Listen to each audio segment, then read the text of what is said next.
নমস্কার বন্ধুরা, আজ আমি আপনাদের পঞ্চতন্ত্রের একটি ছোট গল্প পড়ে শোনাবো।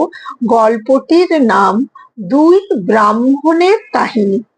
মালব দেশে এক ধনী ব্রাহ্মণ বাস করত। তার দুই ছেলে ছিল।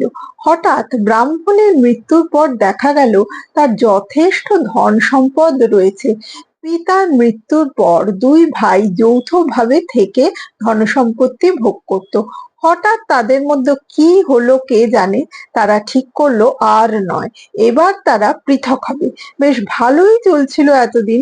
এবারে ভাগ বাটোয়ারা শুরু হতেই শুরু হলো গোলমাল। বড় ভাই বলে তুই বেশি নিচ্ছিস, ছোট ভাই বলে কোথায়, তোমার ভাগে তো বেশি পড়ছে, তুমি এক্ষেত্রে লাভবান হতে যাচ্ছ। শেষে এক বেদজ্ঞ ব্রাহ্মণকে তারা সুষ্ঠুভাবে ভাগ বাটোয়ারার মধ্যস্থতা করবার জন্য বললেন। তিনি একটা পরামর্শ দিলেন, যা দুই ভাইয়ের বেশ পছন্দ হলো।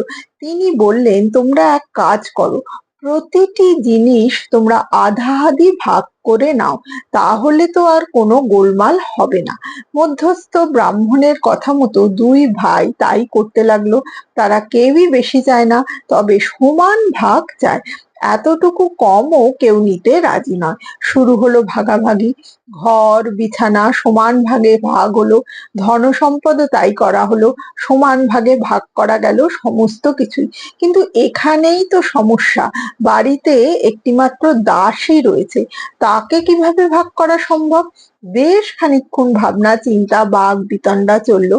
শেষে দুই ভাই ঠিক করলো, কোনো কিন্তু নয়, ব্রাহ্মণের কথা মতো একেও সমান ভাগে ভাগ করতে হবে, আর কোনো উপায় নেই। ব্যাস, যেমনটি ভাবা তেমনি কাজ। দাসীকেও তারা কেটে দুটুকরো করে প্রত্যেকে এক এক ভাগ করে নিয়ে নিল। এদিকে এই কথা গেল দেশের রাজার কানে। তিনি প্রচন্ড ক্রুদ্ধ হলেন। রাজার হুকুমে তাদের দুই ভাইয়ের সমস্ত সম্পত্তি বাজেয়াপ্ত করা হলো।